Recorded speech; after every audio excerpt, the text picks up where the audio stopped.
નમસ્કાર વિદ્યાર્થી મિત્રો, ભૂગોળ પાઠ 16 લેક્ચર 2 એમાં આપણે આગળ જોઈ ગયા હતા. એમાં ભારતની આબોહવાની વિવિધતા. આ આબોહવાની વિવિધતાની અંદર જોઈએ મિત્રો તો મોનસીરમ જે છે એની અંદર જે ચેરાપુંજીથી 16 કિલોમીટર દૂર આવેલું છે અને એની અંદર જે વરસાદી પડે છે 24 કલાક દરમિયાન એ વરસાદ ઘણો બધો વધારે પડે છે, એટલે મહત્તમ વરસાદી સ્થળ તરીકે એને પ્રસિદ્ધ પામ્યું છે.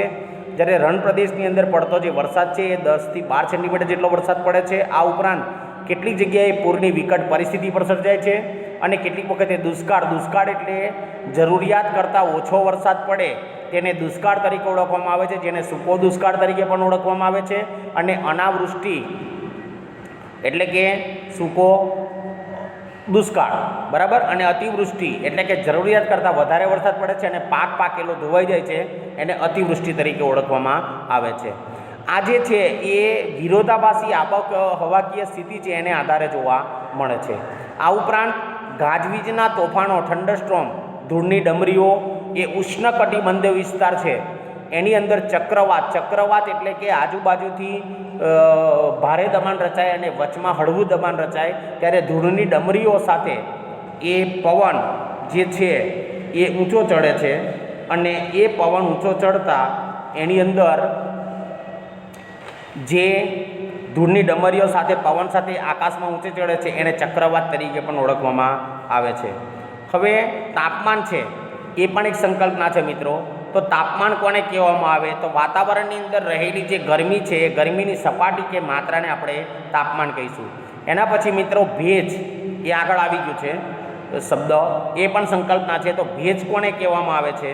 તો ગરમીથી બાષ્પ બનીને જો પૃથ્વી સપાટી ઉપર સૂર્યના લંબ કિરણો પડે એટલે કે સીધા કિરણો પડે છે, ત્યારે પૃથ્વી સપાટી પર આવેલા સરોવરો છે, સમુદ્રો છે, નદીઓ છે, તળાવડીઓ છે, આનું પાણી જે છે એ ગરમ થાય છે, એના દ્વારા જે વરાળ બને છે એ બાષ્પ આકાશમાં ઊંચે ચડે છે. એ બાષ્પ બનીને પાણી વરાળ સ્વરૂપે હવામાં પડે છે અને હવામાં પડતા તેનું ભેજમાં રૂપાંતરિત થાય છે, એને ભેજ કહેવામાં આવે છે. હવે ભેજ છે એના પછી વરસાદ આવે છે.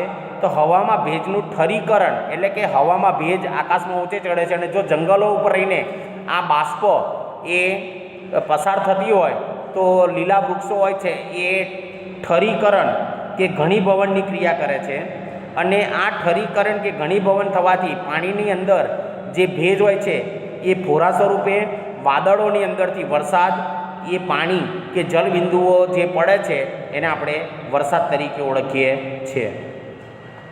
એના પછી પવન કોને કહેવામાં આવે છે? તો જે ગતિમાન હવા છે એટલે કે પવન, ગતિમાન હવાને આપણે શું કહીશું? પવન. જ્યારે હવા ભારે દબાણ તરફથી હળવા દબાણ તરફ ગતિ કરે છે ત્યારે એ પવન ફૂંકાય છે એને પવન તરીકે, એટલે કે ભારે દબાણ તરફથી હળવા દબાણ તરફ હવા ફૂંકાય એટલે હળવા દબાણની જે હવા છે એ ધૂળની ડમરીઓ સાથે ચક્રાઓ લેતા ઊંચે ચડે છે, એને આપણે ચક્રવાત તરીકે પણ ઓળખીએ છીએ. મોસમી પવનો જે છે આગળ આવી ગયું છે મિત્રો, એની પણ સંકલ્પના છે કે ઋતુ પ્રમાણે વાતા પવનો જે છે એને આપણે મોસમી પવનો તરીકે પણ ઓળખીએ છીએ. દાખલા તરીકે શિયાળાની અંદર આમાં બે પ્રકારના મોસમી પવનો હોય છે, શિયાળાના મોસમી પવનો અને ઉનાળાના મોસમી પવનો. શિયાળાના મોસમી પવનો છે એ ઉત્તર ભારતની અંદરથી દક્ષિણ તરફ વહે છે, અને ઉનાળાના મોસમી પવનો છે એ ઉનાળાથી એટલે કે દક્ષિણમાંથી ઉત્તર ભારત તરફ વહે છે. હવે આ જે મોસમી આબોહવા છે એ પૃથ્વી ધરીનમનને કારણે થાય છે. હવે આપણે જોઈએ તો આબોહવાને અસર કરતા પરિબળો. આ 4 માર્ક્સનો મિત્ર પ્રશ્ન પૂછાઈ શકાય છે મુદ્દાસર ઉત્તરોની અંદર. તો આબોહવાને અસર કરતા પરિબળોની અંદર જો જોઈએ મિત્રો તો એની અંદર પૃથ્વી સપાટી પર તાપમાન, આગળ હું કહી ગયો કે તાપમાન કોને કહેવામાં આવે છે? તો વાતાવરણમાં રહેલી ગરમી સપાટી કે માત્રાને આપણે તાપમાન કહીએ છીએ. એના પછી વાતાવરણીય દબાણ એટલે કે વાતાવરણની અંદર જે અક્ષાંશ વૃત્તો અને રેખાંશ વૃત્તો આવેલા હોય છે એના ઉપર એનું દબાણ થતું જોવા મળે છે. એના પછી ભેજ કોને કહેવામાં આવે છે? તો ગરમીથી બાષ્પ બનીને પાણી વરાળ સ્વરૂપે હવામાં ભળે છે, આ પ્રક્રિયાને આપણે ભેજ તરીકે ઓળખીએ છીએ. વરસાદ કોને કહેવામાં આવે છે?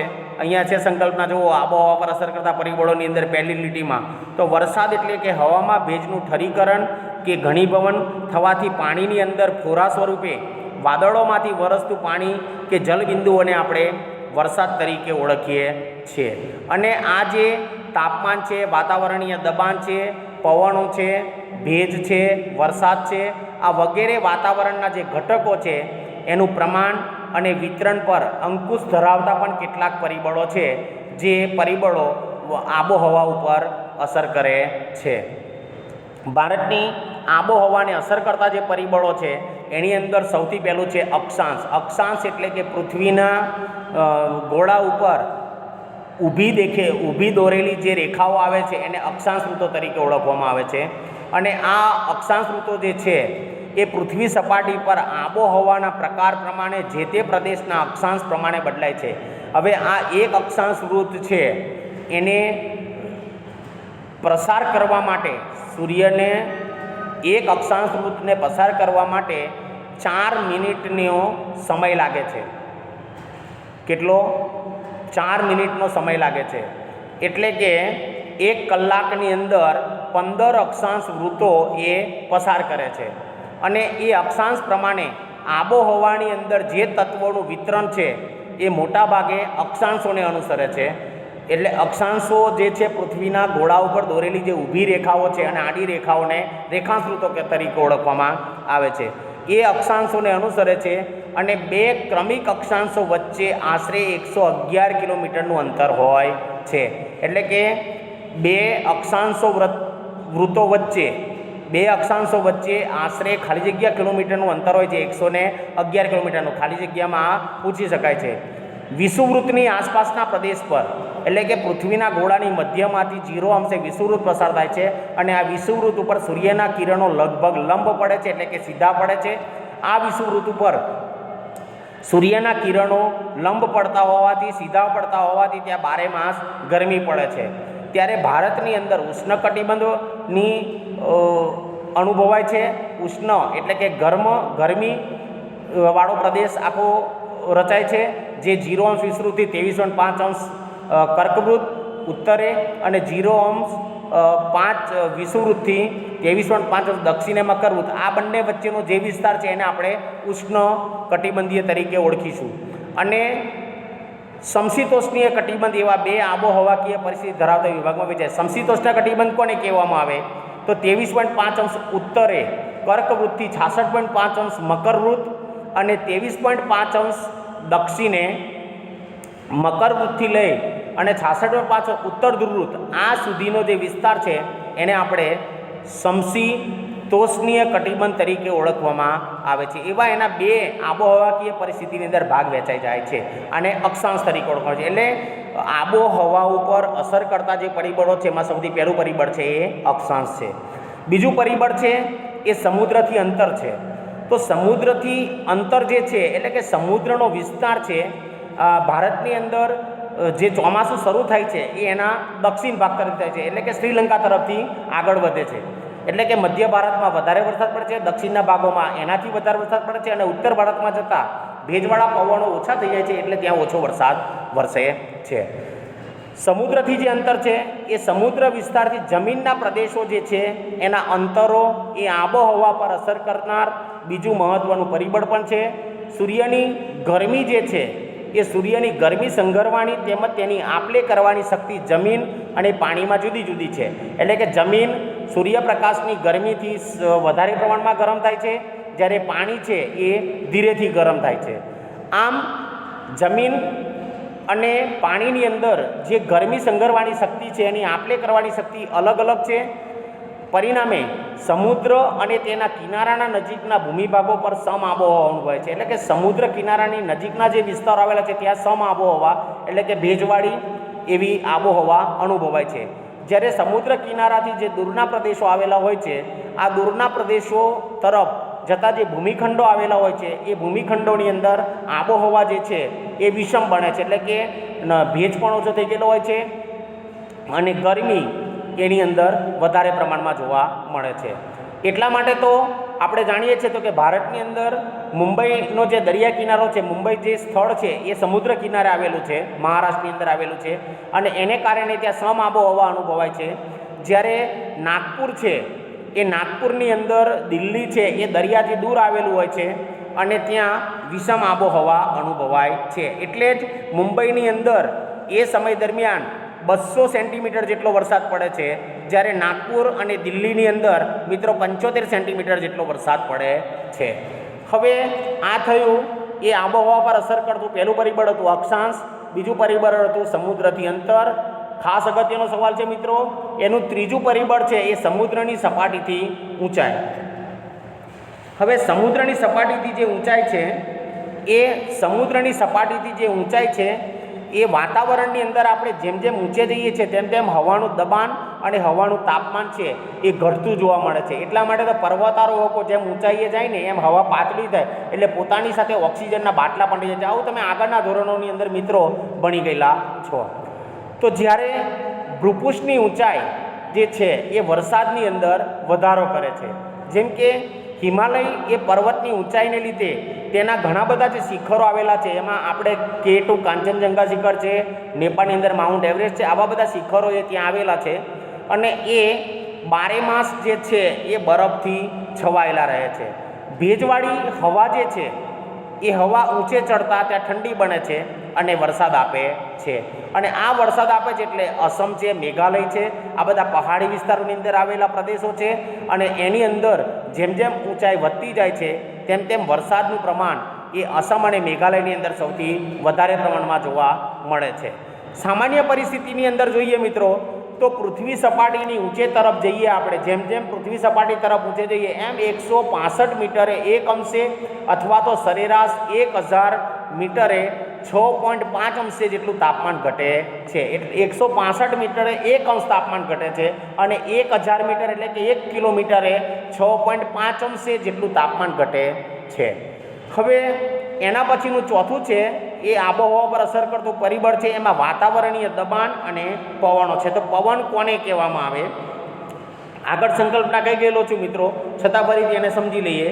તો ગતિમાન હવા છે એ ગતિમાન હવાને આપણે પવન કહીએ છીએ. હવા જે છે એ ભારે દબાણ તરફથી હળવા દબાણ તરફ એ ગતિ કરે છે ત્યારે એને આપણે પવન તરીકે ઓળખીશું. હવે ભારતની અંદર ઉત્તર પૂર્વીય પવનો અને દક્ષિણ પૂર્વીય પવનો, ઉત્તર પૂર્વીય પવનોવાળા ક્ષેત્રની અંદર આવેલું હોય છે અને આ ઉત્તર પૂર્વીય પવનોની અંદર આવેલું હોય છે એને કારણે એના ક્ષેત્રની અંદર આવેલા જે પવનો છે એ ઉત્તર ગોળાર્ધની અંદર જે ઉષ્ણકટિબંધીય ગુરુદાબ પટ્ટના ભારે દબાણના પટ્ટા હોય જેને અયનવૃત્તીય વિસ્તાર તરીકે પણ ઓળખવામાં આવે છે. આ પવનો જે છે એ પૃથ્વીના પરિભ્રમણને લીધે થોડા મરડાઈને એટલે કે વિરુદ્ધ દિશાની અંદર થોડા જાય છે અને વિષુવવૃત્ત તરફ વાય છે. અને વિષુવવૃત્ત તરફ વાતા ભૂતકાળની અંદર જે દરિયાઈ માર્ગો હતા એ દરિયાઈ માર્ગોએ થતા જે વ્યાપારો હતા એ વ્યાપાર માટે આ પવનો લાભદાયી હતા અને એ વ્યાપારી પવનો જેને વ્યાપારી પવનો તરીકે ઓળખવામાં આવે છે. હવે મિત્રો સંકલ્પના છે વ્યાપારી પવનો કોને કહેવામાં આવે છે?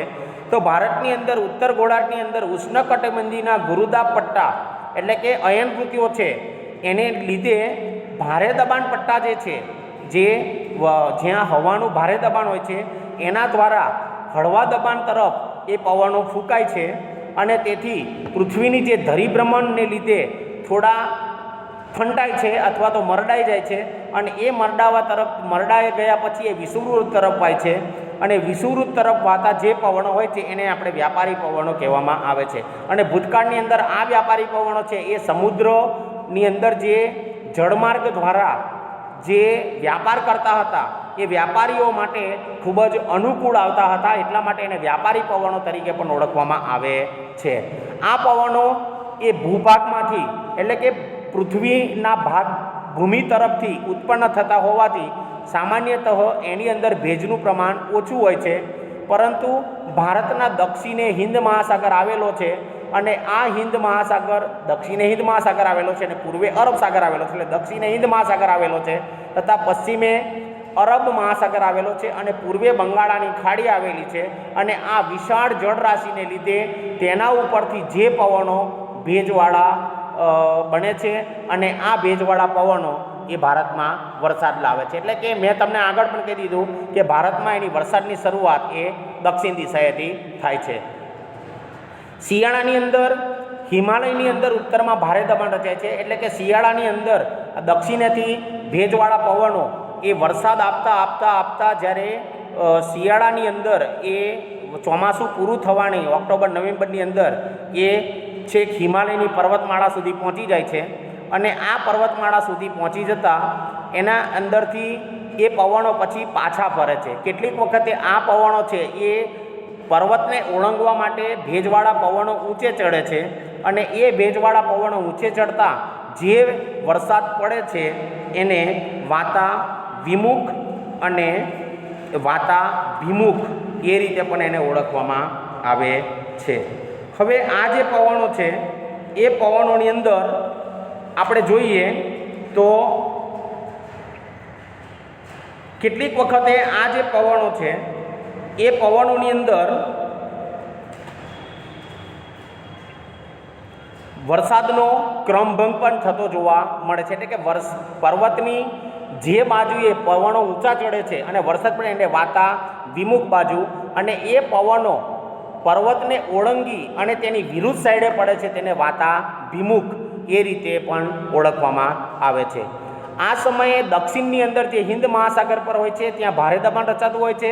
તેથી હિન્દ મહાસાગર પરથી જે પવનો વાય છે એ પવનો ઉત્તરના હલકા દબાણ તરફ ખેંચાઈ આવે છે. આ પવનોને દક્ષિણ પશ્ચિમી મોસમી પવનો તરીકે ઓળખવામાં આવે છે જે ભેજવાળા હોવાથી ભારતની અંદર વરસાદ લાવે છે.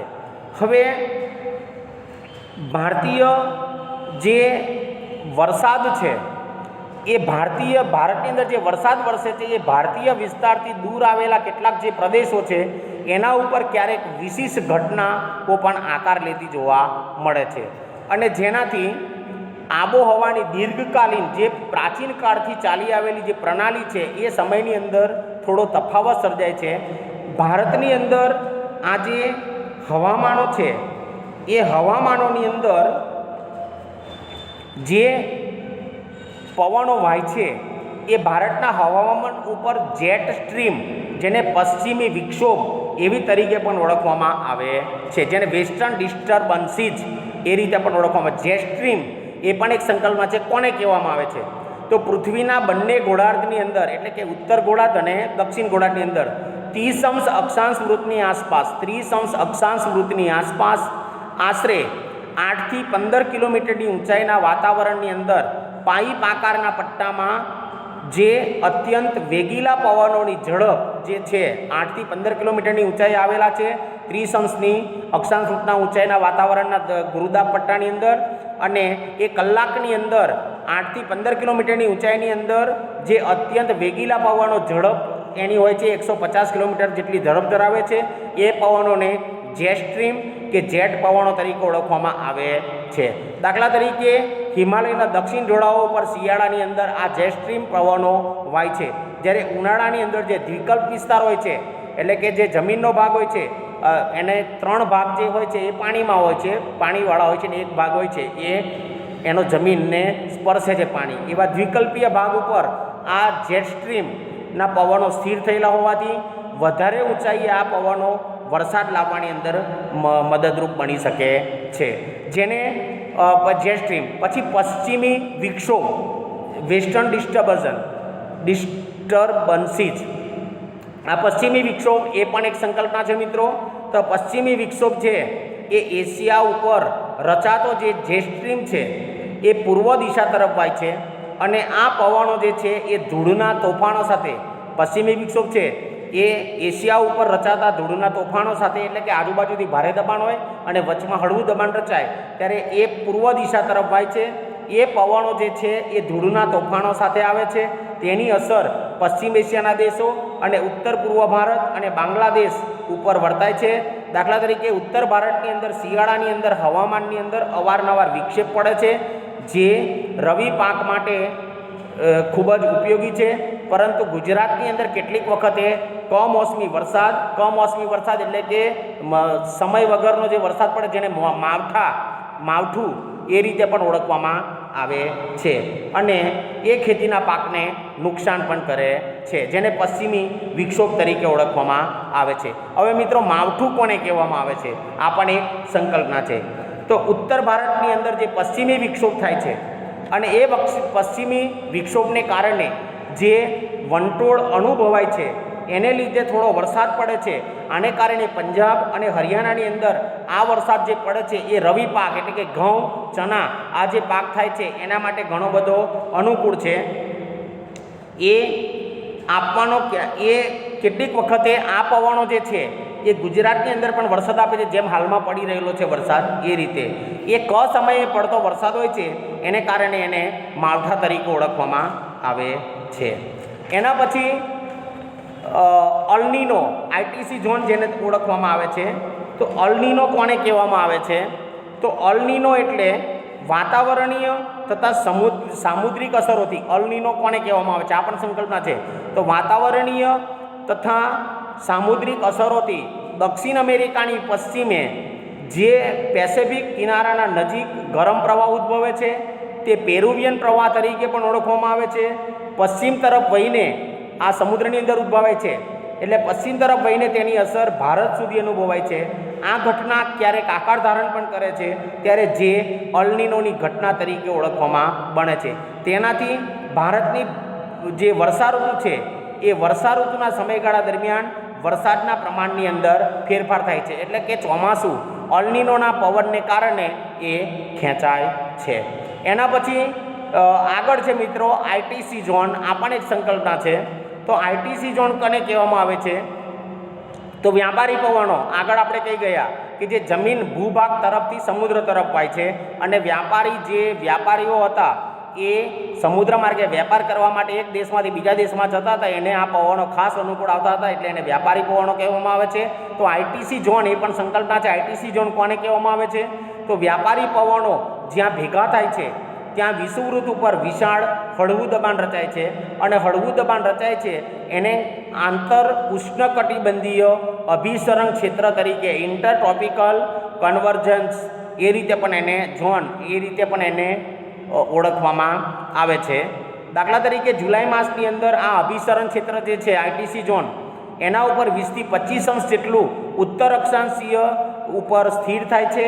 તેથી ભારતની અંદર જે ગંગાનું મેદાન છે એના ઉપર કેન્દ્રિત થવાથી તેને લીધે હવાના દબાણનું જે ક્ષેત્ર હોય છે એને લીધે દક્ષિણ ગોળાર્ધની અંદર ખૂબ જ જે મહાસાગરો આવેલા હોય છે એ મહાસાગરો ઉપર ઉદ્ભવેલા આ પવનો ઉપર તરફ વાય છે અને ઉપર તરફ વાય છે એટલે કેટલાક ઉપરના ભાગોમાં એ વરસાદ આપે છે.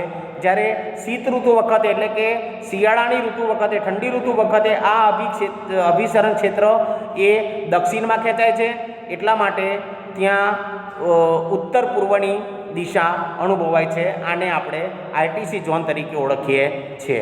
એટલે અલનીનો અને આઈટીસી ઝોન આવી ઘટનાઓ પણ એની અંદર થાય છે. આમ છતાં ભારતની મોસમી આબોહવાની લાક્ષણિકતાઓ આજે જળવાઈ રહી છે. હવે ભારતનું ઋતુચક્ર વિશે જોઈશું. તો ભારતનું ઋતુચક્ર જે છે તો આપણા દેશની અંદર લગભગ બે માસના સમયગાળા દરમિયાન હવાની અંદર લગભગ એક સરખું જ રહે છે. આ બે માસના જે ગાળા હોય છે એને ઋતુ કહીએ છીએ. જેમ કે ભારતની અંદર પરંપરાગત રીતે 6 ઋતુઓ ગણવામાં આવે છે. એમાં શીત ઋતુ શિયાળો છે ડિસેમ્બરથી ફેબ્રુઆરી, એની અંદર શિશિર, હેમંત અને શિશિર ઋતુ હોય છે. ઉષ્ણ ઋતુ એટલે કે ઉનાળો હોય છે, એની અંદર વસંત અને ગ્રીષ્મ ઋતુ હોય છે, માર્ચથી મે સુધીનો સમય હોય છે. પછી વર્ષા ઋતુ હોય છે ચોમાસું, એ જૂનથી સપ્ટેમ્બર હોય છે, એને વર્ષા અને શરદ ઋતુ આ રીતે એને ઓળખવામાં આવે છે. આ ઋતુઓની અંદર પણ નજીક આવતી 2 ઋતુઓની અંદર હવામાનની પરિસ્થિતિની અંદર પણ ઘણો બધો મોટો તફાવત જોવા મળતો નથી. એટલે બે ઋતુઓ સાથે ગણી લઈએ તો વર્ષની મુખ્ય 3 ઋતુઓ જ ગણાય છે, જેમાં શીત ઋતુ એટલે કે શિયાળો, ઉષ્ણ ઋતુ એટલે ઉનાળો અને વર્ષા ઋતુ એટલે ચોમાસું. ભારતની અંદર ઋતુઓ સ્પષ્ટપણે બદલાતી અનુભવાય છે. આ ઉપરાંત શિયાળો બેસતા જ જે ઠંડીનો પ્રારંભ થાય છે અને આ ઠંડીનો પ્રારંભ થતાં ઉનાળાની અંદર તાપમાનની અંદર વધારો થતો જાય છે, એટલે ત્યાં ઉનાળાની ઋતુ અનુભવાય છે અને ચોમાસું બેસતા જ હવામાં ભેજ વધવા માંડે છે, પવનો ઠંડા વાય છે, સમુદ્ર તરફથી ભેજવાળા પવનો વાય છે, એટલે એને વરસાદ ની ઋતુ કહે છે. અને એ વરસાદ એટલે આપણા દેશની અંદર દક્ષિણમાંથી વરસાદની શરૂઆત થાય છે. ભારતની અંદર જે ભારત સરકાર છે એમાં દિલ્હી ખાતે આવેલી જે હવામાન ખાતાની કચેરી છે એ ભારતની આબોહવાના સંદર્ભમાં સમગ્ર વર્ષની જે છે એને 4 ઋતુઓની અંદર વિભાજન કરી છે. એમાં શીત ઋતુ, ઉષ્ણ ઋતુ, વર્ષા ઋતુ, શીતને શિયાળો, ઉષ્ણ અને ઉનાળો, વર્ષાને ચોમાસું, આ 3 ઋતુઓ છે. એની પણ પેટા 2 ઋતુઓ છે. તો શિયાળાની અંદર છે આપણે જોઈએ તો હેમંત અને શિશિર, ઉનાળાની અંદર વસંત અને ગ્રીષ્મ, અને વર્ષા અને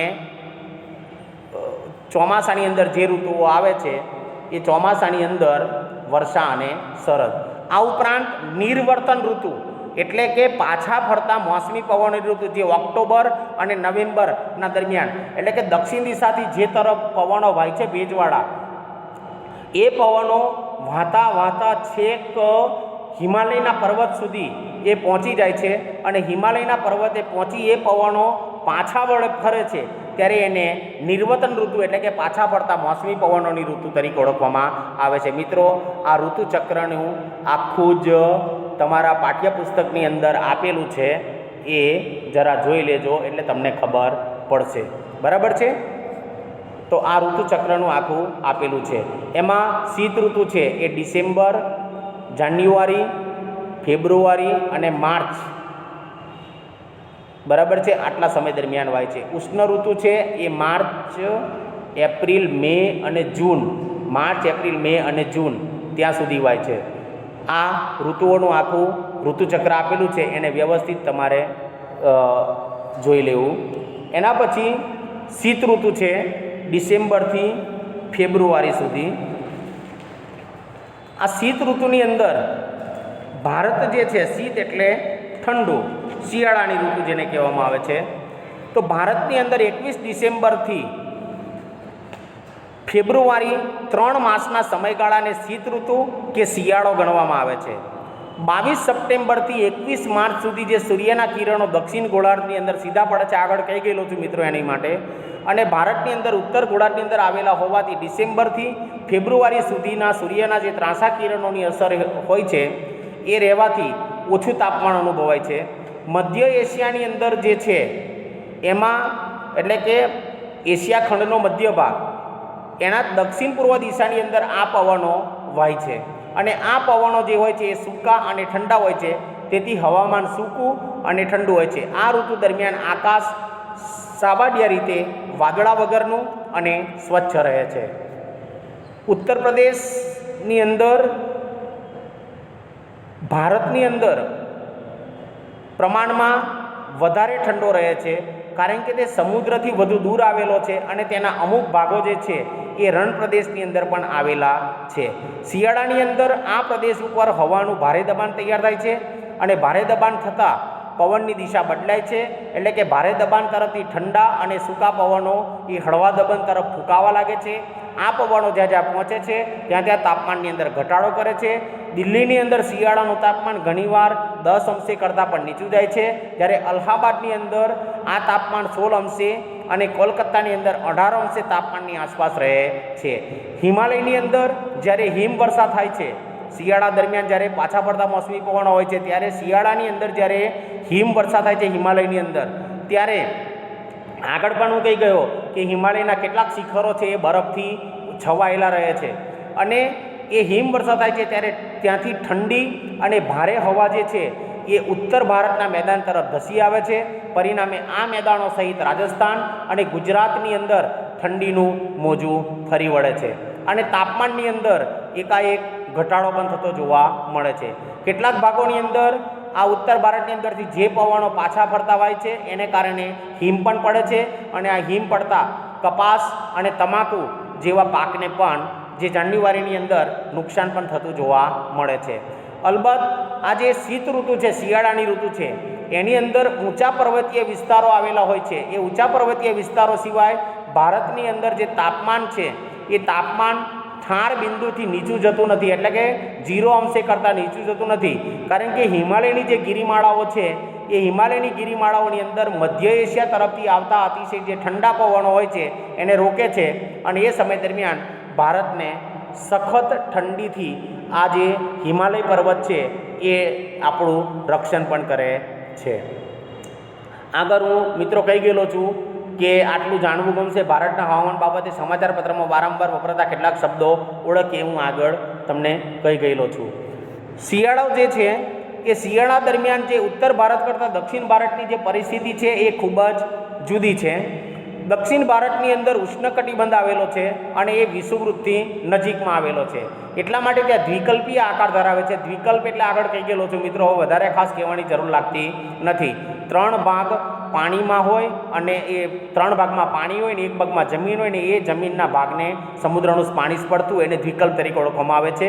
અને એના અંદરના ભાગની અંદર આવેલા જે પ્રદેશો છે એ સમુદ્રથી વધારે દૂર નથી. તેથી શિયાળાની અંદર ઉત્તર ભારતની અંદર જે કાતિલ ઠંડી ઉત્તર ભારત જેવી કાતિલ ઠંડી એ દ્વિકલ્પીય વિસ્તારોમાં અનુભવાતી નથી. હિમવર્ષા પણ ખાસ થતી નથી. તાપમાન ઘણું નીચું જતું નથી. દાખલા તરીકે જાન્યુઆરી માસ જે છે એ જાન્યુઆરી માસની અંદર કોચીનનું જે તાપમાન છે એ 26 અંશે જેટલું રહે છે. મદુરાઈનું જે તાપમાન છે ઉત્તર ભારતમાં આવેલું છે એનું 25 અંશે રહેલું છે, અને ચેન્નઈનું તાપમાન છે મદ્રાસ એનું 24 અંશે હોય છે. જોકે દક્ષિણ ભારતની અંદરના જે પહાડી સ્થળો આવેલા હોય છે એની અંદર શિયાળાની અંદર નીચા તાપમાનનો અનુભવ થાય છે. એટલે કે ઉત્તર ભારત કરતાં દક્ષિણ ભારતની અંદર જે પહાડી સ્થળો આવેલા હોય છે ત્યાં આગળ એનું તાપમાન વધારે પ્રમાણમાં અનુભવાય છે. દક્ષિણથી ઉત્તર તરફ જતાં તાપમાનની અંદર ઘટાડો થતો જાય છે. ભારતની અંદર શિયાળો જે છે એ ખૂબ જ સ્ફૂર્તિદાયક અને આરોગ્યવર્ધક હોવાથી ઋતુગાળો જે છે એ સ્ફૂર્તિદાયક ઋતુગાળો ગણાય છે. શિયાળાનો ગાળો છે તે લાંબી અને ઠંડી રાત્રિને કારણે સવારની અંદર શિયાળો ખૂબ જ સ્ફૂર્તિદાયક અને આરોગ્યવર્ધક ગણાય છે. લાંબી અને ઠંડી રાત્રિને કારણે વહેલી સવારે ઝાકળ, હવે ઝાકળ કોને કહેવામાં આવે છે તો આ પણ સંકલ્પના છે. તો હવામાં રહેલો ભેજ જે છે એ પૃથ્વી સપાટીના ઠંડા ભાગ કે પદાર્થો ઉપર શિયાળાની વહેલી સવારે હવામાં રહેલો ભેજ છે એ પૃથ્વી સપાટીના ઠંડા ભાગો કે પદાર્થો ઉપર પાણીના ટીપા સ્વરૂપે ઠરે તેને ઝાકળ તરીકે ઓળખવામાં આવે છે. અને ધુમ્મસ તો કે છે કે જે ભેજ સ્વરૂપે વાતાવરણની અંદર જોવા મળે છે એને ધુમ્મસ એ ઘણા ભાગોની અંદર અતિ સામાન્ય એટલે કે ઓછું જોવા મળે છે. દિવસની અંદર દિવસો ટૂંકા હોય છે શિયાળા દરમિયાન અને રાત્રિ લાંબી હોય છે. એટલે શિયાળાની અંદરથી જમીન પરથી જે સૂકા પવનો વાય છે એ સામાન્ય રીતે વરસાદ લાવતા નથી, પણ ઉત્તર પૂર્વની અંદરથી જે મોસમી પવનો જે બંગાળાની ખાડીને ઓળંગીને આવતા હોવાથી તેની અંદરથી એ ભેજ લઈને આવે છે, અને આ ભેજવાળા પવનો છે એ કોરોમંડલના તટ ઉપર એ વધારે વરસાદ આપે છે. એટલે કે ચેરાપુંજીને એની અંદર આ જે નજીકનું સ્થળ છે કોરોમંડલ એની અંદર આ પવનો વધારે વરસાદ આપે છે. ઉત્તર પૂર્વ જે છે એ ભારતની અંદર પશ્ચિમની અંદર થઈ અને એનો વિક્ષોભ થાય છે. આગળ હું કહી ગયેલો છું એ સંકલ્પમાં છે વિક્ષોભ. એની અંદર વંટોળ આવે છે અને એટલે કે ભારે દબાણ તરફથી હળવા દબાણ તરફ પવનો ફૂંકાય છે, એને કારણે વંટોળને લીધે થોડો વરસાદ પવન સાથે વરસાદ પડે છે. કેટલીક વખતે કરા વર્ષા પણ પડે છે. અને પંજાબ તથા હરિયાણાની અંદર આ જે વરસાદ પડે છે એ વરસાદ રવિ પાક એટલે કે શિયાળા દરમિયાન જે પાક આવતા વર્ષે પણ આવશે રવિ પાક અને ખરીફ પાક એવી સામાજિક વિજ્ઞાનની અંદર ભૂગોળમાં આવે છે 10મા ધોરણમાં પણ. તો રવિ પાક માટે આજે ખૂબ જ અનુકૂળ પણ બને છે. અને આ જે પવનો છે એ પવનો ક્યારેક ગુજરાતની અંદર પણ વરસાદ આપે છે, અને આ સમયે જે કમોસમી વરસાદ પડે છે જેને માવઠા તરીકે પણ ઓળખવામાં આવે છે. હું આગળ કમોસમી વરસાદ એટલે મોસમ વગરનો વરસાદ એ રીતે ઓળખવામાં આવે છે. નમસ્કાર વિદ્યાર્થીઓ, ત્રીજા લેક્ચરમાં આપણે હવે પછી